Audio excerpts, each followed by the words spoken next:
Okay, so we've kind of covered a lot right from this client's widget, entering a new intake, scheduling events, kind of moving through the client's entire record, and sending form requests. So we'll kind of keep moving through these widgets, and we'll move over to the My Messages. Okay, you may or may not have all of these boxes depending on what your clinic has enabled. Okay, I'm just going to walk through what I have. So I have messages. These are internal messages. These are HIPAA compliant, so you are able to include client names and PHI. You're also able to include things like a record to a specific form.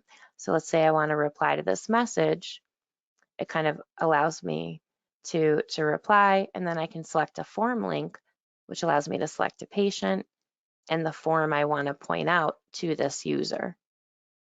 Okay, let me know if anybody has questions. Okay, reminders, these are user specific. These are reminders I set for myself. I can do that right here under reminders. So I just click this little black arrow, reminder, and then you'll notice I can set the date here and then set up a subject. So if I need to, I don't know, check back on my portal account access, I can set myself a reminder here.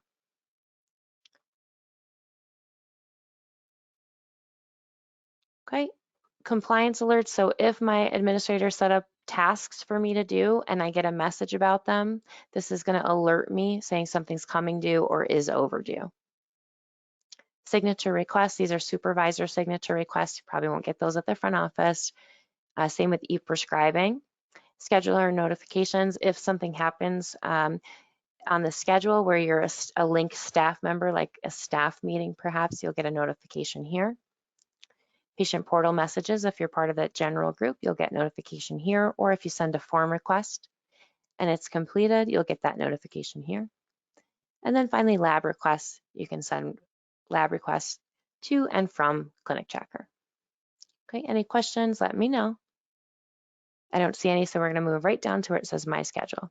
Actually, I'm sorry, before we move on, I do wanna show you, you can click this My Messages button to access the full messages tool.